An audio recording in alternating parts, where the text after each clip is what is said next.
Assalamualaikum Zakir bhai. I am Joseph Fernandez working in a call center. मेरा सवाल आपसे ये है कि मुझे कई दोस्त मिले जिनमें से कुछ सिया है और कुछ सुन्नी. जैसे आपने कुछ देर पहले बताया कि जो इंसान मानता है कि अल्लाह एक है और मोहम्मद अलैहिस्सलाम आखिरी पैगंबर है, तो मैं मानता हूँ इस बात को. तो अगर मैं ये कहूँ कि मैं मुसलमान हूँ तो ये झूठ नहीं है. लेकिन मुसलमान बनने के बाद एक नमाज पढ़ना बहुत जरूरी होता है और कुछ तरीके हैं जो दोनों ही दोस्तों ने मुझे बताए, लेकिन उनके तरीके अलग अलग हैं. तो मुझे ये समझ में नहीं आया कि किसका तरीका मैं अपनाऊं, क्योंकि दोनों ही अपने तरीकों को सही समझते हैं. भाई साहब ने सवाल किया कि अगर अल्लाह एक है उसमें मानना है और मोहम्मद सल्लल्लाहु अलैहि वसल्लम पैगंबर है तो मैं मानता हूँ, तो उस तरीके से मुसलमान हूँ मैं. लेकिन मेरे दो दोस्त, एक शिया एक सुन्नी, और मुसलमान बनने के लिए नमाज पढ़ना जरूरी है, तो किस तरीके से नमाज पढ़ूं? भाई साहब, आप कहते हैं कि अल्लाह एक है, आप मानते हैं कि अल्लाह के पैगंबर मोहम्मद सल्लल्लाहु अलैहि वसल्लम आखिरी पैगंबर है, तो आपने कहा कि किस तरीके से नमाज पढ़ूं? ये शिया सुन्नी जो आपने पूछा, आप जब कुरान पढ़ेंगे, कुरान में ना शिया है ना सुन्नी है. कुरान में ना शिया है ना सुन्नी है. कुरान शरीफ में कहा गया है सूरह इमरान में, सूरह नंबर 3 आयत नंबर 103 में, वातसिमू बिहब्लिल्लाहि जमीअन वला तफरकू, कि आप आपस में इकट्ठा होके अल्लाह की रस्सी को मजबूती से पकड़ो. अल्लाह की रस्सी है कुरान और सही हदीस. तो आप देखिए कुरान में क्या लिखा है और अल्लाह के रसूल के सही हदीस में क्या लिखा है.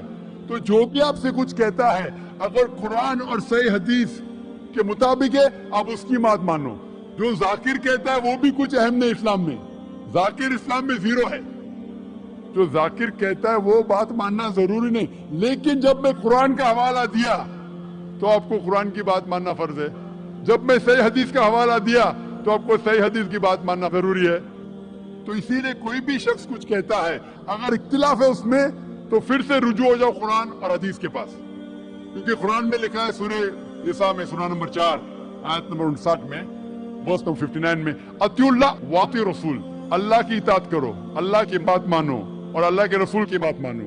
और वो लोग those who have been charged with authority, जो उलुल अम्र है, वो लोग जो आपके अमीर है.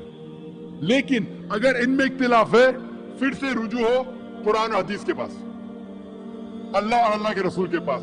तो अगर दो शख्स, दो आलिम, कोई भी इख्तिलाफ है, आप फिर से मुड़ो अल्लाह और अल्लाह के रसूल के पास, कुरान और सही हदीस के पास.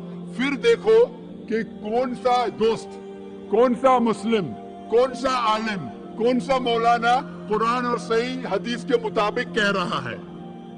आप समझे? तो इससे पता चलेगा कि क्या सही है.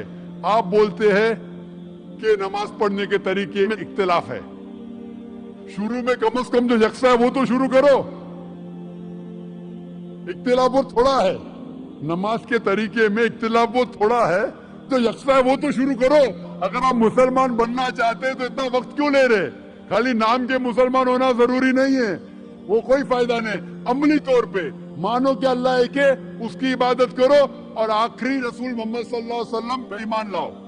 और उसके बाद फिर तहकीक करो. आपके दो दोस्त लोग जो बोल रहे कुरान से कौन मैच करता है, सही हदीस से कौन मैच करता है, क्योंकि अल्लाह के रसूल फरमाते, सही बुखारी की हदीस है, उस तरीके से नमाज पढ़ो जिस तरीके से आपने मुझे देखा. तो जो सही हदीस से साबित है, कुरान और सही हदीस से, उस तरीके से नमाज पढ़ो. लेकिन अगर 19-20 फर्क है, कम से कम जो यकसा है वो तो शुरू करो. इख्तिलाफी बातों पे तहकीक करो, इंशाअल्लाह पता लग जाएगा आपको क्या सही है. तो इंशाअल्लाह अभी आप सिर्फ नाम के मुसलमान मत न हो, अमली तौर के ऊपर मानो कि अल्लाह एक है और अल्लाह के रसूल मोहम्मद सल्लल्लाहु अलैहि वसल्लम आखिरी पैगंबर है. Hope that answers the question. Thank you, sir.